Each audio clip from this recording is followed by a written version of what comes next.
नमस्कार, आप देख रहे हैं मारवाड़ बुलेटिन न्यूज़। मैं हूं आपका दोस्त चंद्रमोहन कल्ला। आप सभी को राम राम ने खम्बा गणेशा। दोस्तों, जोधपुर नगर निगम चुनाव की आहट तेज हो चुकी है। राजनीतिक दल अपनी रणनीति बनाने में जुट गए हैं।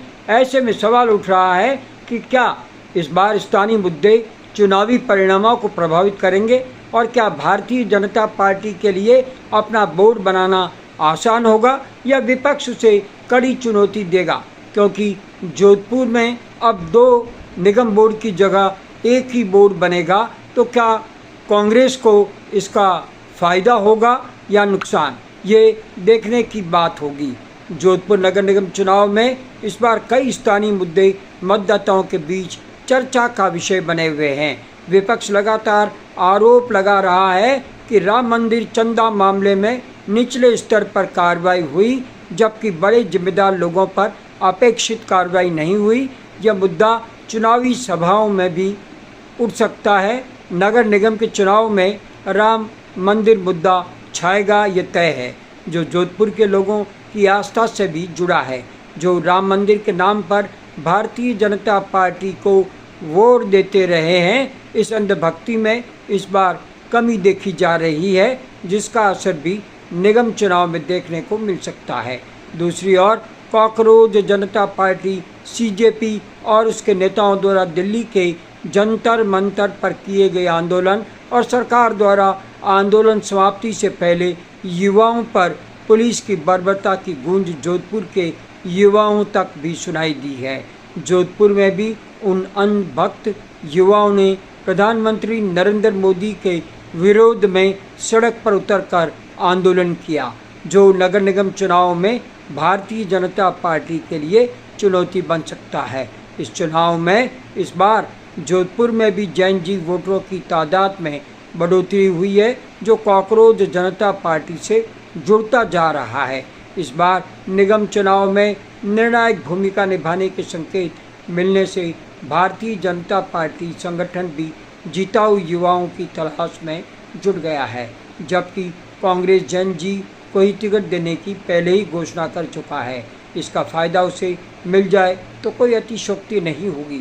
सीजेपी द्वारा राजस्थान में विभिन्न जनहित के मुद्दों को लेकर चलाए गए अभियानों को भी विपक्ष राजनीतिक रूप से भुनाने की कोशिश कर सकता है, जो सरकार के लिए बड़ी चुनौती है। शहर की पेयजल व्यवस्था भी आम जनता की बड़ी चिंता बनी हुई है।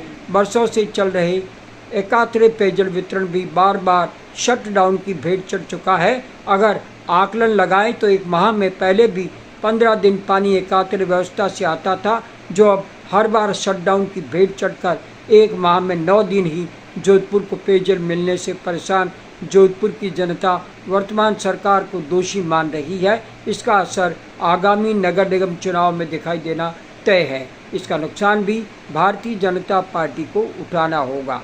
गर्मी और उमस के बीच पेयजल संकट की समस्या जोधपुर के लोगों की नाराजगी का कारण बनी हुई है। वहीं जोधपुर शहर में सफाई व्यवस्था को लेकर भी लगातार शिकायतें सामने आती रही है। कई इलाकों में समय पर कचरा नहीं उठने, डोर टू डोर कचरा निस्तारण व्यवस्था फेल होने व नालियों की सफाई नहीं होने और गंदगी की समस्या को लेकर नागरिकों में असंतोष देखा जा रहा है। इसी तरह टूटी सड़कें, गड्ढे और चरमराई यातायात व्यवस्था भी नगर निगम और प्रशासन के सामने बड़ी चुनौती माना जा रहा है। रोज़मर्रा की परेशानियां सीधे मतदाताओं के अनुभव से जुड़ी होती है और चुनाव में इनका असर पड़ सकता है। इसका खामियाजा भी भारतीय जनता पार्टी को भुगतना पड़ेगा, क्योंकि राज्य में भारतीय जनता पार्टी की भजनलाल सरकार है। हालांकि राजनीतिक विश्लेषकों का मानना है कि केवल सत्ता पक्ष की चुनौतियां ही चुनाव का परिणाम तय नहीं करती। विपक्ष की स्थिति भी उतनी ही महत्वपूर्ण होगी।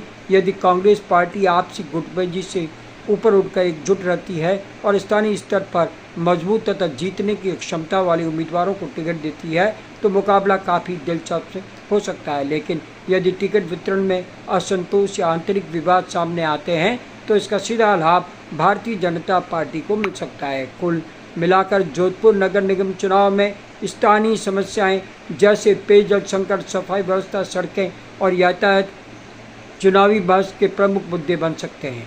वही चुनाव का अंतिम परिणाम इस बात पर निर्भर करेगा कि राजनीतिक दल जनता के बीच कितना भरोसा बना पाते हैं और उम्मीदवारों के चयन में कितनी सावधानी बरतते हैं। फिलहाल अभी चुनावी तस्वीर पूरी तरह साफ नहीं है। आने वाले दिनों में प्रत्याशियों की घोषणा, चुनाव प्रचार और स्थानीय समीकरण ये तय करेंगे कि जोधपुर नगर निगम की सत्ता किसके हाथ जाएगी। आप देख रहे थे मारवाड़ बुलेटिन। आपको ये बुलेटिन कैसा लगता है? आपका संबल हमारे चैनल को बढ़ावा देता है। आप हमारे चैनल को सब्सक्राइब करना ना भूलें, शेयर करें, लाइक करें। अब चंद्रमोहन कल्ला को अनुमति दीजिए। शाम को फिर मिलेंगे। नमस्कार, जय हिंद, जय जय भारती।